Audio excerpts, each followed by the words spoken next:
മരിക്കുകയും ചെയ്യുന്നുണ്ട്. അവരാണ് പിന്നീട് സീതയായിട്ട് പുനർജനിച്ചതെന്നൊരു പറച്ചിലുണ്ട്. അപ്പോൾ അവരന്ന് പറയുന്നു, സ്ത്രീയായ നിന്റെ വംശം ഒഴിഞ്ഞു പോകുന്നു പറയുന്നത്. രംഭയെ ചെന്ന് കടന്നു പിടിച്ചു. രംഭ പിന്നെ ശപിച്ചിട്ടുണ്ട്. അങ്ങനെ പല ആളുകളെടുത്ത്, പല മഹർഷിമാരെ എടുത്ത് ചെന്നിട്ട് അവരെ ഉപദ്രവിക്കാൻ ശ്രമിക്കുകയൊക്കെ ചെയ്തിട്ടുണ്ട്. അങ്ങനെ ഒരുപാട് തരത്തിൽ ശാപങ്ങൾ. മറ്റെവിടുന്നോ ഒരിടത്തുനിന്ന് ഒരു സ്ത്രീയുടെ കയ്യിൽ നിന്നെന്തോ എവിടുന്നോ ഒരു ശാപം കിട്ടിയതാണ്. രംഭയുടെ അടുത്ത് നിന്നാണെന്നൊന്നും അറിയുമേ, രംഭയുടെ അടുത്ത് നിന്നായിരിക്കണം. അനുവാദമില്ലാതെ സ്ത്രീയുടെ ദേഹത്ത് തൊട്ടാൽ നിനക്ക് മരണമാണെന്ന് പറയും. അങ്ങനെ അതുകൊണ്ടാണ് സീതയെ അനുനയിപ്പിക്കാനുള്ള ശ്രമം വന്നത്. അതിനുശേഷമാണ് അദ്ദേഹം അങ്ങനെ അനുനയിപ്പിച്ച് ഉള്ള ചിന്ത വന്നത്. ഇങ്ങനെ വലിയ തരത്തിൽ ശാപങ്ങൾ പലയിടത്തുനിന്നും മേടിച്ചിട്ടുണ്ട്. എന്നാൽ ഇദ്ദേഹത്തിൻ്റെ അഹങ്കാരത്തിന് കുറവൊന്നുമില്ലായിരുന്നു. അങ്ങനെ ഉത്തമയായ ഒരു കന്യകയെ തന്നെ അദ്ദേഹം വിവാഹം കഴിച്ചു, മണ്ഡോദരി. വളരെ പതിവ്രതയും ഭക്തിയും ഒക്കെ ഉള്ള, അല്ലെങ്കിൽ ഈശ്വര ഗുണങ്ങളൊക്കെ, ഐശ്വര്യ ഗുണങ്ങളൊക്കെയുള്ള ഒരു രാജ്ഞി തന്നെയായിരുന്നു മണ്ഡോദരി. അപ്പോൾ ചിലയിടത്ത് അങ്ങനെ ഒരാൾ ഉണ്ടാവുമല്ലോ. അങ്ങനെ അവരുള്ളത് കൊണ്ടാണ് ലങ്ക അത്രയും കീർത്തിയോടെ വിളങ്ങിയതെന്ന് പറയുന്നത്. മണ്ഡോദരി വളരെ സീതയെ അവിടെ കൊണ്ടു ചെല്ലുമ്പോൾ തന്നെ ആദ്യം ചെയ്തത് തെറ്റാണെന്ന് പറയുന്നത് മണ്ഡോദരിയാണ്. മണ്ഡോദരിയോട് രാവണന് ഭയങ്കര സ്നേഹമാണ്. പക്ഷേ പറഞ്ഞാലൊന്നും കേൾക്കില്ല. പറഞ്ഞ് ഞാൻ ലങ്കയ്ക്ക് അഭിമാനമായിട്ടാണ് കൊണ്ടുവന്നത് എന്നൊക്കെ പറഞ്ഞ് ഒഴിവുകളൊക്കെ പറഞ്ഞതാണ്. പിന്നീട് രണ്ടാമത് ഹനുമാൻ വരുന്ന സമയത്തും മണ്ഡോദരി ഉപദേശിക്കുന്നുണ്ട്. പിന്നെ ഒടുവിൽ പറയുന്നുണ്ട്, ചില ആളുകളോട് പറഞ്ഞിട്ട് കാര്യമില്ല, ഇത് അവരുടെ സ്വഭാവമാണെന്ന് പറയുന്നുണ്ട്. അപ്പം അങ്ങനെ വരബലമൊക്കെ നേടി ലോകം മുഴുവൻ കീഴടക്കി ഇരിക്കുന്ന സമയത്താണ് ബ്രഹ്മാദി ദേവതകളൊക്കെ മഹാവിഷ്ണുവിൻ്റെ അടുത്ത് ചെന്നിട്ട് രാവണൻ്റെ ഈ അക്രമത്തിനൊരു പരിഹാരം ഉണ്ടാക്കണമെന്ന് പറഞ്ഞ് ശ്രീരാമൻ്റെ അവതാരമൊക്കെ വരുന്ന ആ സമയത്താണ്. ഈ ജനകൻ്റെ കൊട്ടാരത്തിൽ വില്ലെടുക്കാൻ വേണ്ടിയിട്ട് രാവണൻ പോകുന്നുണ്ട്. മാർഗമധ്യേ എന്തോ ആണ് അദ്ദേഹത്തിന് പോകാൻ പറ്റാതെ തിരിച്ചു വരിക. അങ്ങനെ പോകുന്നുണ്ട്. ഇങ്ങനെ അക്കാലത്ത് ആകപ്പാടെ മൂന്നിടത്തുനിന്ന് അദ്ദേഹത്തിന് തിരിച്ചടി കിട്ടിയിട്ടുണ്ട്. ഒന്ന് ശിവന്റെ അടുത്തുനിന്നാണ്, രണ്ടാമത് നമ്മൾ പറഞ്ഞിരുന്നു ബാലിയുടെ അടുത്തുനിന്നാണ്, മൂന്നാമത് ഒരിടത്തുകൂടെ കിട്ടി. ബാലിയുടെ അടുത്തുനിന്ന് കിട്ടിയ ചെറുതൊന്നും ആയിരുന്നില്ല. അപ്പോൾ ബാലി ഈ മരിച്ചു കിടക്കുമ്പോൾ അല്ലെങ്കിൽ അമ്പേറ്റ് കിടക്കുമ്പോൾ ശ്രീരാമനോട് പറയുന്നുണ്ട്, ഈ ദുർബലനായ പിന്നെ സുഗ്രീവനെ കൊണ്ട് അങ്ങേക്ക് എന്താണ് ഗുണം? ഞാനാണെങ്കിൽ ഞാൻ ഒറ്റയ്ക്ക് പോയി രാവണനെ കൊന്ന് സീതയെ കൊണ്ട് അങ്ങയുടെ മുന്നിൽ കൊണ്ടുവച്ചേരുന്നു, അതിനുള്ള കഴിവ് എനിക്കുണ്ടെന്ന് അങ്ങേക്ക് അറിഞ്ഞൂടെയും ചോദിക്കുന്നുണ്ട്. ശ്രീരാമനോട് ചോദിക്കുന്നുണ്ട്. ശരിക്കും ബാലിക്ക് പറ്റും. അവിടെ ശ്രീരാമന്റെ മറുപടി, ധർമ്മമാണ് എനിക്ക് പ്രധാനം, ബലമല്ല പ്രധാനം എന്ന് പറയുന്നത്. അപ്പോൾ പിന്നെ രാവണന് ഒരിടത്തുകൂടെ കിട്ടിയതെന്ന് വെച്ച് കഴിഞ്ഞാൽ, അക്കാലത്ത് പരശുരാമന്റെ കാലത്ത് ഒരു കേമനായ രാജാവുണ്ടായിരുന്നു, കാർത്തിവീരാർജുനൻ. ക്ഷത്രിയ വംശത്തിലെ പ്രധാനിയായ രാജാവായിരുന്നു. അദ്ദേഹത്തിന് 1000 കൈകളുണ്ട്. വളരെ പ്രതാപശാലിയായ രാജാവായിരുന്നു. അദ്ദേഹത്തിനെ വെല്ലാൻ ഭൂമിയിൽ ആരുമില്ലായിരുന്നു. പക്ഷെ അദ്ദേഹം ദേവലോകം ആക്രമിക്കാനോ അങ്ങനെയുള്ള കാര്യങ്ങൾക്കൊന്നും പോയില്ല. പക്ഷെ ഭയങ്കര അഹങ്കാരവും ഒക്കെ ഉള്ള ആളായിരുന്നു. അദ്ദേഹം ഭൂമിയിൽ മുഴുവൻ അജയ്യനായി ജീവിച്ചിരുന്ന ആളാണ്. അദ്ദേഹത്തിന് വളരെയേറെ പത്നിമാരും ഒക്കെ ആയിട്ടായിരുന്നു. ഒരിക്കൽ ഗംഗാ നദിയിൽ ഇദ്ദേഹം നീരാട്ടിനായിട്ട് പോയി. ചെന്നപ്പോൾ വെള്ളം കുറവാണ്. അദ്ദേഹം തൻ്റെ 1000 കൈകൾ വിടർത്തി വെച്ച് ഒരു അണ കെട്ടി അവർക്ക് കുളിക്കാനുള്ള സൗകര്യം ചെയ്തു കൊടുത്തു. അങ്ങനെ വെള്ളം പൊങ്ങി. ഈ സമയത്ത് രാവണൻ തൻ്റെ സന്ധ്യാവന്ദനത്തിന് വേണ്ടിയിട്ട് ശിവലിംഗമൊക്കെ മണ്ണ് വഴിച്ചൊക്കെ ഉണ്ടാക്കി പൂജ ചെയ്തുകൊണ്ടിരിക്കുകയായിരുന്നു. അതിൻ്റെ കരയിൽ വേറെടുത്ത് വെള്ളം പെട്ടെന്ന് പൊങ്ങി. പൂജാദ്രവ്യങ്ങളും ശിവലിംഗവും രാവണനും ഒക്കെ ഒഴുകി. ഇങ്ങനെ തപ്പി മുങ്ങി പൊങ്ങി എണീറ്റ് വന്നിട്ട് ഇത് ആരാണ് ഈ പണി കാണിച്ചതെന്ന് പറഞ്ഞ് തിരക്കി പിടിച്ച് വന്ന് നോക്കിയപ്പോൾ കാർത്തിവീരാർജുനൻ ഇങ്ങനെ അണ കെട്ടി വെച്ചേക്കുക. അങ്ങനെ യുദ്ധത്തിന് വിളിച്ചു. കാർത്തിവീരാർജുനൻ കുളിയൊക്കെ മതിയാക്കി കയറി വന്നു. രാവണനായിട്ട് യുദ്ധം തുടങ്ങി. രാവണനെ വളരെ നിഷ്പ്രയാസം പിടിച്ചു കെട്ടി കൊണ്ടുപോയി തുറങ്കിലടച്ചു. ഒടുവിൽ പുലസ്ത്യൻ ഇടപെട്ട്, മകനല്ലേ പുലസ്ത്യൻ ഇടപെട്ടാണ് അദ്ദേഹത്തെ വിടുവിക്കുന്നത്. ഇങ്ങനെ പുലസ്ത്യം വന്ന് പറഞ്ഞപ്പോൾ പിന്നെ കാർത്തിവീരാർജുനന് ഒന്നും പറയാൻ പറ്റിയില്ല. അങ്ങനെ അദ്ദേഹത്തെ തമ്മിൽ സഖ്യം ചെയ്ത്, നേരത്തെ പറഞ്ഞ പോലെ നമ്മൾ ഒരേ തുല്യ ഇതാണ്, അതുകൊണ്ട് ഇനി നമ്മൾ തമ്മിൽ വൈരമില്ല എന്നൊക്കെ പറഞ്ഞ് അദ്ദേഹം പോരാണ്. അങ്ങനെ 1-2 ഇടത്ത് നിന്ന് കിട്ടിയിട്ടുണ്ട്. എന്നാലും അത് കഴിയുമ്പോൾ പിന്നെയും വീണ്ടും പഴയതുപോലെ അഹങ്കാരം കൂടുമെന്ന് പറയും. ഈ കാർത്തിവീരാർജുനെ കൊന്നത് ആരാണെന്ന് അറിയാമോ? പരശുരാമൻ. പരശുരാമന്റെ അച്ഛനായ ജമദഗ്നി തപസ് ചെയ്തുകൊണ്ടിരിക്കുന്ന കാലത്ത് കാർത്തികരാർജുനൻ ഈ ആശ്രമത്തിൽ ചെല്ലുകയും അവിടെ ഈ അദ്ദേഹത്തിൻ്റെ കയ്യിൽ സുനന്ദിനി എന്ന് പറഞ്ഞിട്ട് കാമധേനുവിൻ്റെ പശുവുണ്ട്. ഇതിനെ നേരത്തെ പറഞ്ഞതുപോലെ അദ്ദേഹത്തിന് വേണമെന്ന് പറഞ്ഞ് പിടിച്ചുകൊണ്ട് പോകാൻ ശ്രമിക്കുകയും ചെയ്തു. അന്ന് ഭാർഗവരാമൻ തപസ്സിന് പോയിരിക്കുകയായിരുന്നു. തിരിച്ചു വന്ന് ഭാർഗവരാമൻ ഈ കാർത്തികരാർജുനനെ കൊന്ന് പശുവിനെ തിരിച്ചു കൊണ്ടുവരിക. ഇത് കഴിഞ്ഞ് വീണ്ടും തപസ്സിന് പോയ സമയത്ത് കാർത്തികരാർജുനൻ്റെ മക്കൾ വന്നിട്ട് ജമദഗ്നിയെ കൊന്നിട്ട് പോകുന്നുണ്ട്. ഇതറിഞ്ഞ് രാമൻ 27 പ്രാവശ്യം മുഴുവൻ ഭൂമിയിൽ നടന്ന ഇവരെ എല്ലാവരും കൊല്ലുകയാണ്, ക്ഷത്രിയരെ മൊത്തം കൊല്ലുകയാണ്.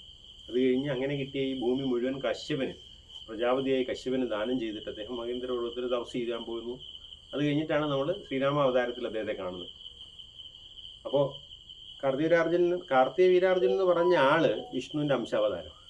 അദ്ദേഹത്തെ കൊല്ലാൻ വിഷ്ണുവിനെ കഴിയുള്ളൂ. അപ്പോൾ അങ്ങനെ ഭാർഗവരാമനാണ് കാർത്തിക വീരാർജുനനെ കൊല്ലുന്നത്.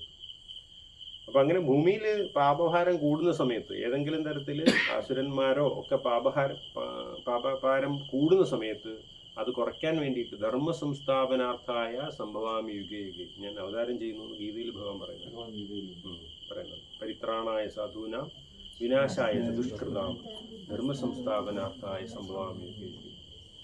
അപ്പം അങ്ങനെ ഭഗവാൻ ഇങ്ങനെ ഓരോ അവതാരങ്ങളിലൂടെ ഇവരെയൊക്കെ. ഇനി രണ്ടാമത് നാരായണൻ്റെ തൻ്റെ കൊട്ടാരത്തിൻ്റെ വാതുക്കൽ ജയനെന്നും വിജയനെന്ന് പറഞ്ഞിട്ട് 2 പേർ കാവൽക്കാരായിട്ടുണ്ടായിരുന്നു. ഒരിക്കൽ സനകാദികളെന്ന് പറയുന്ന ബ്രഹ്മപുത്രന്മാരാണ് പറഞ്ഞിട്ടുള്ളത്. ഇന്നും 16 വയസ്സാണ്. അവർ വിവസ്ത്രരായിട്ട് നടക്കുന്നവർ. ഇന്നും 16 വയസ്സ് മാത്രമാണ്, അവർക്ക് വയസ്സാവുന്നില്ല. വളരെ പണ്ഡിതരാണ്, മഹാതപസ്സികളാണ്. അവർ ഒരിക്കൽ ഭഗവാനെ കാണാൻ വരുമ്പോൾ ഈ കാവൽക്കാരകത്തേക്ക് വിട്ടില്ല. അപ്പോൾ ആളും തരവും ഇവർ പിള്ളേരാണല്ലോ എന്നുള്ള രീതിയിലാണ് പറയുമ്പോൾ പോയാൽ എന്തോ അവർ പറഞ്ഞു. ഈ ഭഗവാന്റെ കാവൽക്കാരെന്നുള്ള അഹങ്കാരം അവർക്ക് കുറേ കാലം മുമ്പേ ഉണ്ടായിരുന്നെന്ന് പറയുന്നുണ്ട്. ഭഗവാൻ അതിനൊരു ആരെക്കൊണ്ടൊരു പണി കൊടുക്കുമെന്ന് ആലോചിച്ചിരിക്കുമ്പോഴാണ് സനകാദികൾ വരുന്നത്. അങ്ങനെ സനകാദികളെ ശപിച്ചിരുന്നു, നിങ്ങൾ 3 ജന്മം മനുഷ്യരായിട്ട് ജനിക്കാൻ ഇടവരട്ടെ എന്ന് പറഞ്ഞു. അങ്ങനെ ജനിക്കുന്നവരാണ് ഓരോ കാലത്ത് ഹിരണ്യാക്ഷൻ, ഹിരണ്യകശിപു, ശിശുപാലൻ. അത് ദന്തവക്രനൊക്കെ പിന്നീടാണ്. അതിനു മുമ്പ് ഈ രാവണനും കുംഭകർണനും ഇങ്ങനെ ഓരോ സമയത്ത് ജനിച്ച്. അപ്പോൾ ഒടുവിൽ ഇവർ ശാപമോക്ഷം ചോദിക്കുമ്പോൾ ഭഗവാൻ അപ്പോഴത്തേക്ക് വന്നു ഇടപെട്ടു. നിങ്ങളെ തിരിച്ച് ശാപമോക്ഷം തരുന്ന ഉത്തരവാദിത്വം കൂടെ ഞാൻ ഏറ്റെടുത്തോളാം എന്ന് പറയും. അങ്ങനെയാണ് ഇവർക്ക് ശാപമോക്ഷം. ഓരോ ഭാഗത്തും ഇവർ 2 പേരുമാണ് പുനർജനിക്കുന്നത്.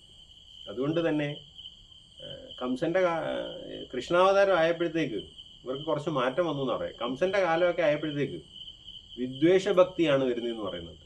അതായത് നേരെ ഭജിച്ച് 1000 കൊല്ലം പ്രാർത്ഥിച്ച് നിൽക്കുന്നതിനേക്കാൾ എളുപ്പമാണ് ഭഗവാനോട് വിദ്വേഷം കൊണ്ട് ഭക്തി ഉണ്ടാക്കിയാൽ ഭഗവാൻ വന്ന് പെട്ടെന്ന് കൊണ്ടുപോകത്തത്. അങ്ങനെ വിദ്വേഷഭക്തിയാണ് കംസൻ ഉണ്ടായിരുന്നതെന്ന് ഒരു ഭാഗത്തിൽ പറയുന്നുണ്ട്. ഇരിക്കുമ്പോഴും ഉറങ്ങുമ്പോഴും കുളിക്കുമ്പോഴും കൃഷ്ണ എന്നെ കൊല്ലാൻ വരും, കൃഷ്ണ എന്നെ കൊല്ലാൻ വരും, കൃഷ്ണ എന്നെ കൊല്ലാൻ വരും, അതും ഒരു നാമം ചെല്ലല. എങ്ങനെയായിരുന്നു എന്ന് പറയും. അപ്പോൾ എന്തായാലും അങ്ങനെ രാവണന്റെ ആ മഹത്വം, ലങ്കയുടെ മഹത്വം ഒക്കെയാണ്. ഒടുവിൽ രാവണനെ നിഗ്രഹിക്കുന്ന സമയത്ത് ദേവന്മാരുടെ പുഷ്പവൃഷ്ടിയൊക്കെ ഉണ്ട്, എല്ലാവരും വരുന്നുണ്ട്. രാവണൻ എന്ന് പറയുന്ന ഒരു മഹാസുരൻ, ലോകത്തിന് തന്നെ പ്രശ്നമായിട്ടിരുന്ന ഒരാളെ കൊല്ലല്ലോ. അതിന് സീത കാരണമായി. അങ്ങനെ ശാപം ഉണ്ടായിരുന്നു. അവിടെ നിന്ന് വിഭീഷണനെ അവിടെ രാജ്യഭാരം ഏൽപ്പിച്ചിട്ട് വരുന്നു. വിഭീഷണനും കൂടെ ശ്രീരാമൻ്റെ കൂടെ അയോധ്യയിലേക്ക് വരുന്നുണ്ട്. എല്ലാവരും കൂടെ പുഷ്പവിമാനത്തിലാണ്. ഈ സമയത്ത് ഹനുമാനോട് പറയുന്നു, എത്രയും പെട്ടെന്ന് തന്നെ ഈ പറയുന്ന അയോധ്യയിൽ എത്തണം. കാരണം 14 വർഷം എന്ന് പറയുന്നത് നാളെ തീരുകയാണ്. അപ്പോൾ ഈ 14 വർഷം ആകുന്ന ദിവസം വന്നില്ല എങ്കിൽ ഭരതൻ തീയിൽ ചാടി ആത്മഹത്യ ചെയ്യുമെന്ന് പറഞ്ഞു. അപ്പോൾ അതുകൊണ്ട് ഹനുമാൻ മുമ്പേ പോയി അദ്ദേഹത്തെ കണ്ട് വരുന്ന വിവരം പറയണം. അങ്ങനെ ഹനുമാൻ വരുന്നു. നന്ദിഗ്രാമത്തിൽ വരുമ്പോഴാണ് ഹനുമാൻ കാണുന്നത്. ഹനുമാന് സംശയമായിപ്പോയി, ശ്രീരാമനാണോ അവിടെ ഇരിക്കുന്നത്? രൂപം കൊണ്ട് ശ്രീരാമനെ പോലെ തന്നെയാണ്. അതിൻ്റെ കൂടെ ജടയും വൽക്കലമൊക്കെ ധരിച്ച് നന്ദിഗ്രാമത്തിൽ അദ്ദേഹം തൻ്റെ പ്രജാക്ഷേമം നടത്തി വരികയാണ്. അവിടെ പാതുകങ്ങൾ സിംഹാസനത്തിൽ ഇരിപ്പുണ്ട്. പാതുകങ്ങൾ സംസാരിക്കുമെന്ന് ഒരു ഇതിൽ പറയുന്നുണ്ട്. കണ്ണശരാമായണത്തിൽ എന്തോ ആണെന്ന് തോന്നുന്നു. എന്നിട്ട് നമ്മൾ കമ്പരാമായണം പറയുന്ന പോലെ മറ്റൊരു രാമായണമാണ് കണ്ണശരാമായണം. ഒരുപാട് രാമായണങ്ങളെ കുറിച്ച്. അപ്പോൾ പാതുകങ്ങൾ സംസാരിക്കും. അങ്ങനെയാണ് പ്രജാപരിപാലനം നടത്തിയിരുന്നത്. അങ്ങനെ പറഞ്ഞു, രാമൻ വരുന്നുണ്ടെന്നൊക്കെ അറിഞ്ഞു. അതിന് പിറകെ തന്നെ പുഷ്പവിമാനം അവിടെ എത്തി. എത്തി ഇവരെല്ലാവരും സന്തോഷത്തോടെ ഭരതനോടൊപ്പം തൻ്റെ രാജ്യത്തിൽ പ്രവേശിച്ചു. എല്ലാവർക്കും പ്രജകൾക്കൊക്കെ സന്തോഷമായി. ഏറ്റവും അടുത്തൊരു മുഹൂർത്തമെടുത്ത് ശ്രീരാമൻ്റെ പട്ടാഭിഷേകമാണ്. ആ പട്ടാഭിഷേകത്തിൻ്റെതാണ് ഈ ഫോട്ടോ. സീതയോടൊപ്പം സുഗ്രീവൻ, ഹനുമാൻ, ഈ അങ്ങനെ ആരൊക്കെയാണോ അവരെല്ലാവരും അതിൽ സന്നിഹിതരാണ്. ബ്രഹ്മാവുണ്ട്, ഗണപതിയുണ്ട്, അങ്ങനെ നാരദരുണ്ട്, അങ്ങനെ വാൽമീകി തുടങ്ങിയിട്ട് സപ്തഋഷികളുടെ സാന്നിധ്യം, അങ്ങനെ എല്ലാവരോടും ചേർന്നിട്ട് ഭഗവാൻ ശ്രീരാമചന്ദ്രന് പട്ടാഭിഷേകം ചെയ്യുന്ന ഒരു മുഹൂർത്തം വളരെ വിശേഷമായിരുന്നു. പണ്ട് പഴയ തറവാടുകളിലും ചില ക്ഷേത്രങ്ങളിലൊക്കെ ഈ പട്ടാഭിഷേകം വളരെ വിശേഷമായിട്ട് രാവിലെ മുതൽ പ്രാതകാലം മുതൽ രാത്രിയിൽ 12 മണി വരെ രാമായണം വായിച്ച് രാത്രിയിൽ പട്ടാഭിഷേകത്തോടു കൂടി ഭഗവാന് പൂജ കഴിച്ച്, രാമായണത്തിൽ എങ്ങനെയാണോ എന്നെ പൂജിക്കാൻ ഭഗവാൻ പറഞ്ഞത് അതേപോലെ ഭഗവാന് പൂജ കഴിക്കുന്നൊരു സമ്പ്രദായം പണ്ടുണ്ടായിരുന്നു. അതെപ്പോഴും നിന്നു. ഞാൻ ആ ഒരു പൂജയ്ക്ക് പോയിട്ടുണ്ട്. നമ്മുടെ അഷ്ടമണിക്കായലിന് നടുക്കൊരു ദ്വീപുണ്ട്. ആ ദ്വീപിൽ കാക്കത്തുരുത്തെന്തോ ആണ് ഇപ്പോഴത്തെ പേര്. അവിടെ ഒരു ദ്വാരകാനാഥ ക്ഷേത്രമുണ്ട്. അതൊരു പുരാതനമായൊരു കുടുംബമുണ്ട്. അവർ ഈ പട്ടാഭിഷേക പൂജ പണ്ടേ ചെയ്തു. അതിൽ ആ ഒരു പൂജ ഒരു സമയത്ത് കഴിക്കാനൊരു ഭാഗ്യമുണ്ടായി. സ്വാമിയായിരുന്നു പണ്ടവിടെ കാര്യങ്ങൾ. കാക്കത്തുരുത്ത് ഇപ്പോഴുണ്ട്. അത് കൃഷ്ണൻ്റെ ഒരു അമ്പലമുണ്ട് അതിൽ. അപ്പോൾ അവിടെ വിശേഷാൽ പൂജകളൊക്കെ അതിൽ ഒരെണ്ണം ഈ പട്ടാഭിഷേകം. അപ്പോൾ അന്ന് നമ്മൾ രാവിലെ അവിടെ ചെല്ലുക, ഈ കാര്യങ്ങളെല്ലാം ചെയ്ത് രാത്രിയിൽ ഈ പട്ടാഭിഷേക പൂജ ചെയ്ത് ഭഗവാന്റെ പട്ടാഭിഷേകം വായിക്കും. അത് കഴിഞ്ഞ് പൂജ ചെയ്ത് ഭഗവാനെ വായിച്ച് പൂജിക്കലൊക്കെ ഉള്ള ഒരു സ്ഥലം. അപ്പം അങ്ങനെ ഒരു വിശേഷ കാര്യങ്ങൾ പണ്ട് നടന്നിരുന്നു എന്ന് പറയുകയാണ്. അപ്പം അങ്ങനെ മഹാപട്ടാഭിഷേകം കഴിഞ്ഞു. 10,000 കൊല്ലം ശ്രീരാമൻ രാജ്യം ഭരിച്ചു. ആ ശ്രീരാമൻ്റെ രാജ്യഭാരത്തെക്കുറിച്ചും രാജ്യത്തിനുള്ള അഭിവൃദ്ധിയെക്കുറിച്ചും വളരെ വിശദമായി രാമായണത്തിൽ ചർച്ച ചെയ്തിട്ടുണ്ട്. എങ്ങനെയായിരുന്നു അദ്ദേഹം. അതുകൊണ്ടാണ് ഗാന്ധിജി രാമരാജ്യം എന്ന് പറയുന്ന ഒരു സങ്കല്പം വിഭാവനം ചെയ്തത്. എല്ലാവർക്കും സുഖമായി സന്തോഷമായി ജീവിക്കുന്ന, പ്രജകളൊക്കെ ഒരേപോലെ ഇരിക്കുന്ന ഒരു കാലം ഇത് രാമരാജ്യമാണ് എന്ന് പറയുന്നത്. അതുകൊണ്ട് ഗാന്ധിജിയുടെ പോലും പ്രധാനപ്പെട്ട ഈശ്വരൻ ശ്രീരാമനാണ്.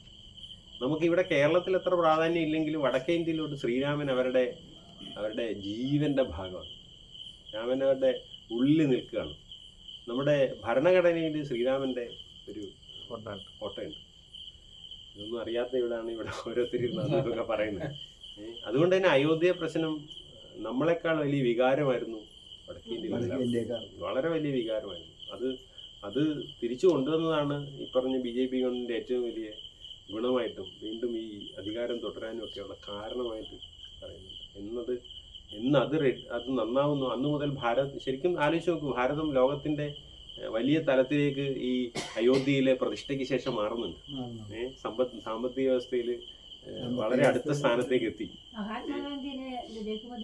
അതെ, അത് അദ്ദേഹത്തിന്റെ ഉപാസനാ ദേവത ശ്രീരാമൻ തന്നെയായിരുന്നു. രഘുപതി രാഘവ രാജാറാം പതീതപാലിത സീതാറാം. രാമരാജ്യം എന്നുള്ളതാണ് അദ്ദേഹത്തിന്റെ ചിന്താഗതി. എങ്ങനെയായിരുന്നു ഭാരതം രാമരാജ്യമാകുന്ന ഒരു കാലം അതായിരുന്നു. പക്ഷെ കോൺഗ്രസ്സുകാരിപ്പോൾ അതിൽ നിന്നൊക്കെ പുറത്തുപോയി പറഞ്ഞിട്ട് കാര്യമില്ല. അപ്പം അങ്ങനെ ശ്രീരാമന്റെ രാജ്യഭാരത്തെക്കുറിച്ച് വളരെ ഈ ജനകീയ ആസൂത്രണ സംവിധാനങ്ങളൊക്കെ ഈ രാമരാജ്യ സംവിധാനത്തിൽ നിന്ന് വന്നതാണ്. വേറെ എവിടെ നിന്നും വന്നതല്ല. ഈ സാധാരണ പൗരന്മാരിലേക്ക് അധികാര വികേന്ദ്രീകരണം. എവിടെങ്കിലും ഇരുന്ന് ഒരാൾ ഭരിക്കുന്നത് മാത്രമല്ല, അതാത് സ്ഥലങ്ങളിലെ നാട്ടുകൂട്ടങ്ങൾ ഭരിക്കുന്നതും അവരുടെ പ്രതിനിധികൾ ഈ ഇദ്ദേഹത്തിന്റെ സഭയിലേക്ക് പിന്നീട് തിരഞ്ഞെടുക്കപ്പെടുന്ന ഒരു സംവിധാനം. ഇങ്ങനെ സ്വതന്ത്രമായൊരു സംവിധാനം അന്ന് ഉണ്ടാക്കി കൊടുത്തിരുന്നു നമ്മുടെ. ഒടുവിൽ ആ കാലത്ത് സാമന്ത രാജ്യങ്ങൾ സ്ഥാപിക്കുകയും അവിടെ ഭരതനെയും ശത്രുഘ്നെയും ലക്ഷ്മണനെയും ഒക്കെ അതാത് രാജ്യങ്ങളുടെ കാര്യങ്ങൾ ഏൽപ്പിക്കുകയും ചെയ്തിരുന്നു. അങ്ങനെ ഇരിക്കെ കുറെ കാലം കഴിഞ്ഞപ്പോൾ ശ്രീരാമൻ പൊതുവെ ദൂതന്മാരെ വിട്ട് സ്ഥലത്തെ കാര്യങ്ങളെല്ലാം അന്വേഷിക്കുന്ന ഒരു സ്വഭാവമുണ്ട്. എല്ലാവരും സുഖമായിട്ടിരിക്കുന്നു, എന്തെങ്കിലും അദ്ദേഹത്തിന്റെ മന്ത്രിമാരും ഒക്കെ പറയുന്നുണ്ടെങ്കിലും എന്തെങ്കിലും പ്രത്യേകിച്ച് ചെയ്തോണെന്ന് അറിയാൻ വേണ്ടി ദൂതന്മാരെ അയക്കലുണ്ട്. അപ്പൊ ഇവരിപ്പോ കോലുമുക്ക് ജംഗ്ഷനിൽ തന്നെ വന്നിട്ട് ഇവർ വെറുതെ ഇങ്ങനെ ഇരിക്കും. ആളുകളുടെ വർത്തമാനമൊക്കെ കേട്ടിങ്ങനെ ഇരിക്കും. ഇങ്ങനെ വെറുതെ ഇരിക്കും, വേറെ പരിപാടിയൊന്നുമില്ല. അവരെല്ലാം അന്വേഷണമൊന്നുമില്ല, വെറുതെ ഇരിക്കും. 4 പേരുടെ കാര്യം കേൾക്കുമ്പോൾ ഒന്നിരിക്കും. അങ്ങനെ പലയിടത്തും വന്നിരുന്നു. അങ്ങനെ ഒരിക്കൽ ഇവർ വന്നപ്പോൾ ശ്രീരാമൻ ചോദിച്ചു, എന്തെങ്കിലും പ്രത്യേകിച്ച് വിശേഷം വല്ലതും ഉണ്ടോ എന്ന് ചോദിച്ചു. അപ്പോൾ ചിലരുടെ ദോഷങ്ങളൊക്കെ പറയാനുള്ളത് പറയും, ചിലരത് ചെയ്യാനുള്ള കാര്യങ്ങൾ പറയും. ആരെങ്കിലും ഈ രാജപദവി ദുരുപയോഗം ചെയ്യുന്നുണ്ടോ, ഇദ്ദേഹത്തിന്റെ തന്നെ ആളുകൾ ദുരുപയോഗം ചെയ്യുന്നുണ്ടോ, അതൊക്കെ ഇവർ വന്ന് പറയും. അതിനനുസരിച്ച് നടപടികളുണ്ടാവും. അങ്ങനെ ഒരിക്കൽ സത്യസന്ധമായി മറുപടി പറയണമെന്ന് നിർദ്ദേശമുണ്ട്. ഒരിക്കൽ പറഞ്ഞു, അങ്ങക്കെതിരെ ഒരു ചെറിയ വാക്ക് ഒരിടത്ത് വന്നു. അപ്പം എന്താണെന്ന് ചോദിക്കുമ്പോൾ ഒരു കുശവൻ എന്ന് പറഞ്ഞാൽ കുടമൊക്കെ ഉണ്ടാക്കും, മണ്ണ് കൊണ്ട് കുടം ഉണ്ടാക്കും. അദ്ദേഹം തൻ്റെ ഭാര്യയുമായി വഴക്കിടുമ്പോൾ ഒരു വാക്ക് പറഞ്ഞത്രേ, വല്ലയിടത്തും പോയി താമസിച്ച ആളെ ഭാര്യയായിട്ട് വീണ്ടും കൊണ്ടുപോകാൻ ഞാൻ ശ്രീരാമചന്ദ്രനല്ല എന്ന് പറഞ്ഞു. ഇതാണ് വാക്ക്. ഇത് മറ്റൊരു രാമായണത്തിൽ ഇപ്പൊ ദൂതന്മാരാണെന്ന് തോന്നുന്നു. മറ്റൊരു രാമായണത്തിൽ ശ്രീരാമൻ തന്നെ കേട്ടതാണ്. വേഷം മാറി സഞ്ചരിച്ച സമയത്ത് ശ്രീരാമൻ തന്നെ കേട്ടതാണെന്നും ഇങ്ങനെ കുശവനാണ് സ്വാഭാവികമായിട്ടുള്ള വാൽമീകി രാമായണത്തിൽ. അപ്പൊ അങ്ങനെയുണ്ട്. അപ്പൊ അതുകൊണ്ട് ഇങ്ങനെയുണ്ടെന്ന് പറഞ്ഞു. അപ്പൊ അത് രാമന് വലിയ മാനസിക വിഷമത്തിന് കാരണമായി. അദ്ദേഹം ചിന്താധീനനായിട്ടിരിക്കുന്നത്. ഒടുവിൽ എന്താണ് പരിഹാരം എന്ന് ധർമ്മമൂർത്തിയായ അദ്ദേഹത്തിന് ചിന്തിച്ചപ്പോൾ, ഇത് നാളെ പലയിടത്തും ആവർത്തിച്ചാൽ ഉത്തരം പറയാനില്ല. കാരണം എന്താ, രാജാവ് ചെയ്യുന്നത് പ്രജകൾക്ക് എന്താണ് മാതൃകയാണ്. ഒടുവിൽ അദ്ദേഹം ഒരു തീരുമാനം എടുത്തു, സീതയെ ഉപേക്ഷിക്കാമെന്ന് തീരുമാനമെടുത്തു. അതിനു മുമ്പ് സീത പറഞ്ഞിരുന്നു, നമ്മൾ അന്ന് വനവാസകാലത്ത് ഒരുപാട് മുനി കേന്ദ്രങ്ങളിലൊക്കെ, മുനിയുടെ ആശ്രമങ്ങളിലൊക്കെ പോയിരുന്നു. എനിക്ക് ഒരിക്കൽ കൂടെ നമുക്ക് ആ മുനിയുടെ ആശ്രമങ്ങളിലൊക്കെ പോകാം. ആഗ്രഹം, അതായത് സീത ഗർഭിണിയാകുന്ന ഒരു സമയമുണ്ട്. അപ്പോൾ എന്താണ് അതിൻ്റെ സന്തോഷത്തിൽ ശ്രീരാമൻ ചോദിക്കുന്നു, എന്താണ് നിന്റെ ആഗ്രഹം? അപ്പോഴാണ് പറയുന്നത്, എനിക്കിതാണ് ആഗ്രഹം. മുനിഭക്തിമാരെയൊക്കെ ഒരുപാട് പേരെ കാണുന്നുണ്ട്. നമ്മൾ പറയാൻ മറന്നുപോയ അനസൂയ, അത്രി മഹർഷിയുടെ ഭാര്യയാണ്. അവര് സീതയെ അന്ന് വനവാസ സമയത്ത് കണ്ടിട്ട് വളരെ സന്തോഷത്തോടെ ഒരു മകളെ പോലെ ചേർത്ത് പിടിച്ചു കൊണ്ടുപോയി വേണ്ടുന്നതൊക്കെ കൊടുക്കുകയും വിശേഷമായിട്ടുള്ള ചില കഴിവുകളൊക്കെ കൊടുക്കുകയൊക്കെ ചെയ്യുന്നതായിട്ടും രാമായണത്തിൽ പറയുന്നുണ്ട്. അങ്ങനെ വാൽമീകി ആശ്രമം, അത്രി മഹർഷിയുടെ ആശ്രമം, അങ്ങനെ ഒരുപാട് ആശ്രമങ്ങളിൽ അവരന്ന് പോയി ആതിഥ്യം സ്വീകരിച്ചിട്ടുണ്ട്. അവരൊക്കെ വളരെ സ്നേഹത്തോടെ, നമ്മൾ ഈ രാജ്യമൊക്കെ കിട്ടി രാജാവും റാണിയും ഒക്കെ ആയിട്ട് കഴിഞ്ഞിട്ട് അവരെ ഒന്ന് തിരിഞ്ഞു നോക്കണ്ടേ, അവരെയൊക്കെ പോയി നമുക്ക് കാണണ്ടേ എന്ന് എനിക്കൊരാഗ്രഹമാണെന്ന് പറഞ്ഞിട്ട് സീത പറയുന്നുണ്ട്. അങ്ങനെ ശ്രീരാമൻ ലക്ഷ്മണനെ വിളിച്ചിട്ട് പറഞ്ഞു, സീതയെ കാട്ടിൽ കൊണ്ടുവിടണം. സീതയോട് പറഞ്ഞത്, നിനക്കൊരാഗ്രഹമില്ലേ ഇങ്ങനെ ഇവരെയൊക്കെ കാണാൻ പോകാനായിട്ട്, അപ്പം അതിനൊരുങ്ങിക്കോളൂ. അപ്പം അങ്ങ് വരുന്നില്ലെന്ന് വെച്ചപ്പോൾ എനിക്ക് ഇവിടുത്തെ കാര്യങ്ങളൊക്കെ നോക്കാനുണ്ട്, ലക്ഷ്മണൻ കൊണ്ടുപോകുന്നു. ലക്ഷ്മണനോട് വിളിച്ചിട്ട് പറഞ്ഞു, ഏതെങ്കിലും ഒരു ആശ്രമത്തിൻ്റെ അടുത്തോ ഗംഗാതീരത്തോ ഉപേക്ഷിച്ചിട്ട്, അല്ലെങ്കിൽ ഗംഗ കടത്തി ഉപേക്ഷിച്ചിട്ട് തിരിച്ചു വരണമെന്ന് പറഞ്ഞു. ലക്ഷ്മണൻ ഭയങ്കര കരച്ചിലായിരുന്നാ പറയാം. ഞാൻ എന്നെക്കൊണ്ട് ഇത്രയും വലിയ പാപം അങ്ങ് ചെയ്യിക്കുന്നു. അപ്പം ഇത് രാജകൽപ്പനയാണ്, അനുസരിക്കുക എന്നുള്ളതാണ് നിന്റെ കർത്തവ്യം. ജ്യേഷ്ഠൻ പറയുന്നു എന്നല്ല വിചാരിക്കേണ്ടേ, രാജകൽപ്പനയാണ്. ഒടുവിൽ വളരെ ദയനീയമായി കരഞ്ഞുകൊണ്ട് ലക്ഷ്മണൻ തേരുകൂട്ടി സീതയെ കൊണ്ടുപോകാറുണ്ട്. അപ്പോൾ സീത ഇടയ്ക്ക് തിരിഞ്ഞു നോക്കുന്നുണ്ട്, രാമൻ തിരിഞ്ഞേ നോക്കുന്നില്ല എന്ന്. അത്ര ഘോര ഹൃദയനായിട്ട് ശ്രീരാമനെ അവിടെ കാണുക. ആ സമയം ചിന്താവിഷ്ടയ സീതയിൽ പിന്നീട് വാൽമീകി ആശ്രമത്തിൽ ചെന്നതിന് ശേഷം ഇത് കഴിഞ്ഞ് കൊട്ടാരത്തിലെത്തി ശ്രീരാമൻ വാവിട്ട് നിലവിളിക്കുന്നുണ്ടെന്നാണ് അങ്ങനെ അദ്ദേഹത്തെ ലക്ഷ്മണൻ സീതാദേവിയും കൊണ്ട് ഗംഗാതീരത്തെത്തി തോണി കിടത്തി അപ്പുറമാക്കി.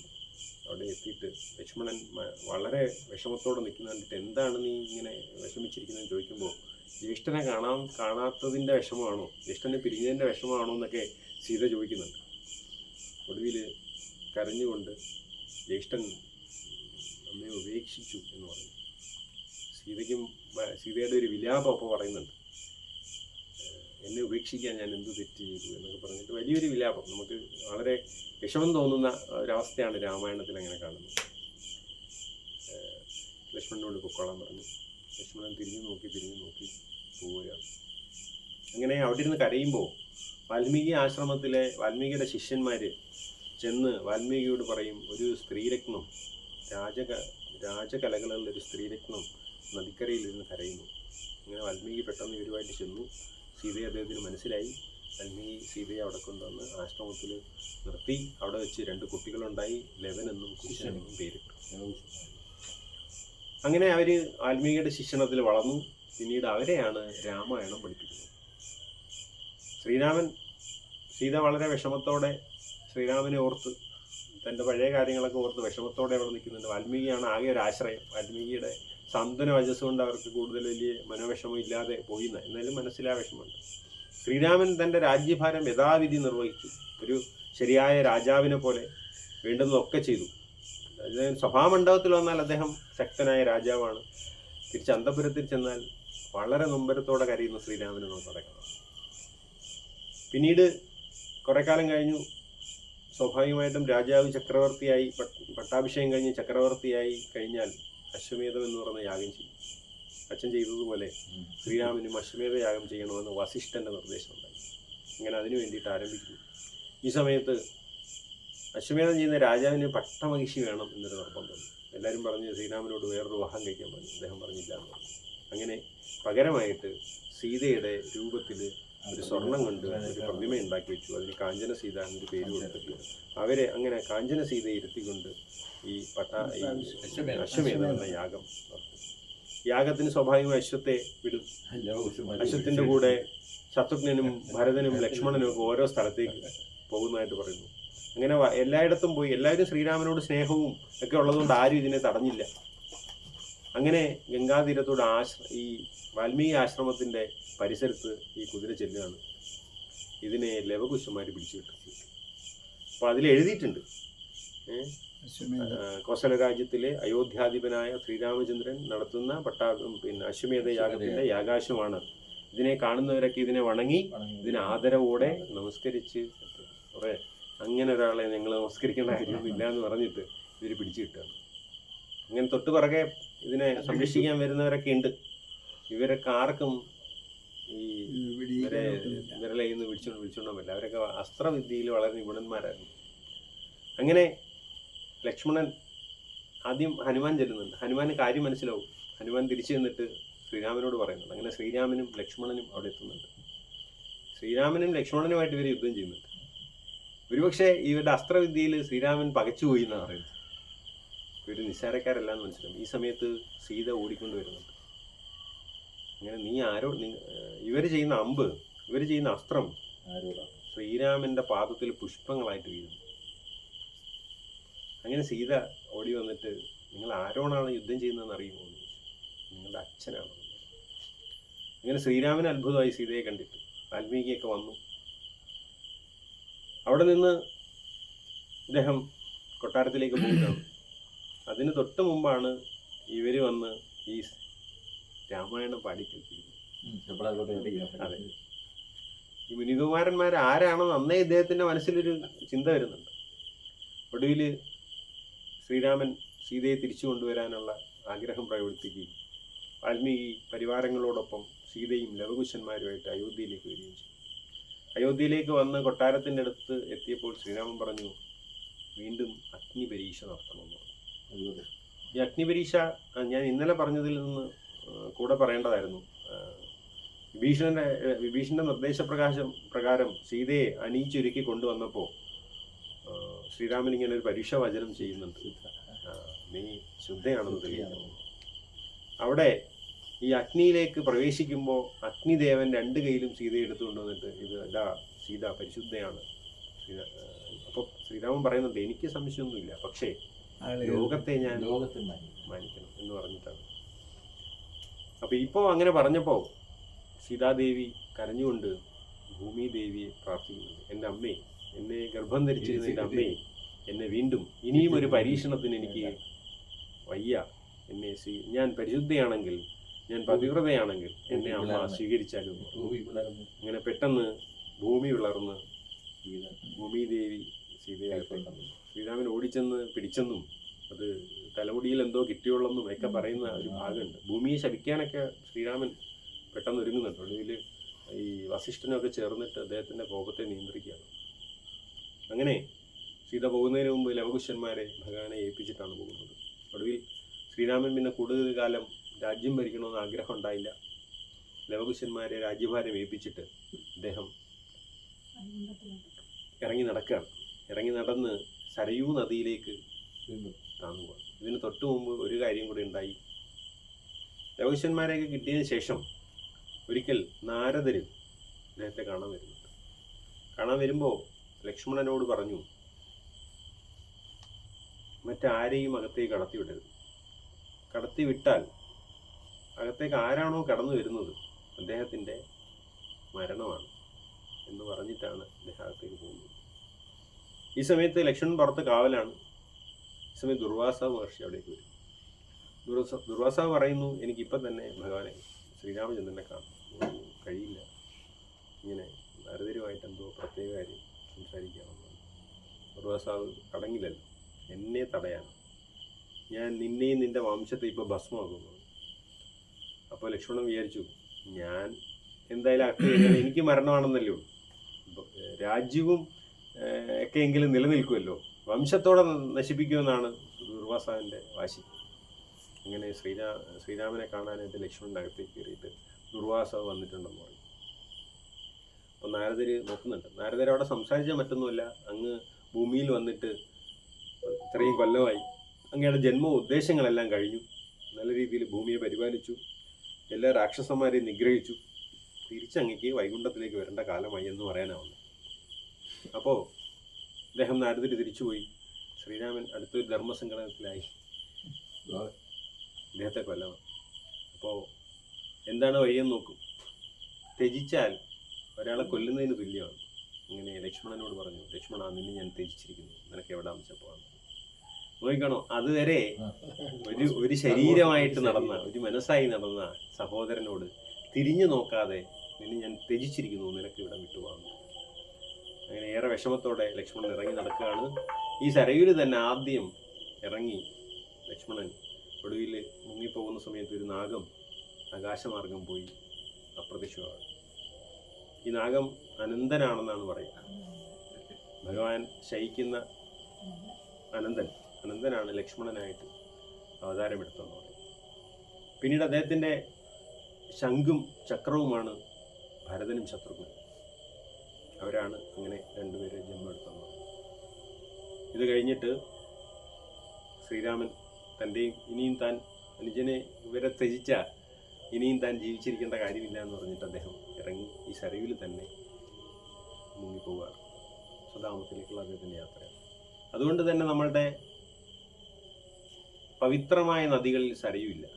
ശ്രീരാമൻ ദേഹത്യാഗം ചെയ്തതായതുകൊണ്ട് ഗംഗേച യമുനൈചൈവ ഗോദാവരി സരസ്വതി നർമ്മദേ സിന്ധു കാവേരി എന്ന് പറയുന്ന സപ്തനദികൾ വെക്കുമ്പോൾ അന്നത്തെ പ്രഗത്ഭമായ ഒരു നദിയാണ്, ഗംഗയിൽ ചേരുന്ന പ്രഗത്ഭമായ നദിയാണ് സരയു. പക്ഷെ സരയുവിനെ നമ്മൾ പവിത്ര നദികളുടെ കൂട്ടത്തിൽ കൂടിയിട്ട് ശ്രീരാമൻ ദേഹത്യാഗം ചെയ്തത് കൊണ്ടാണെന്നാണ്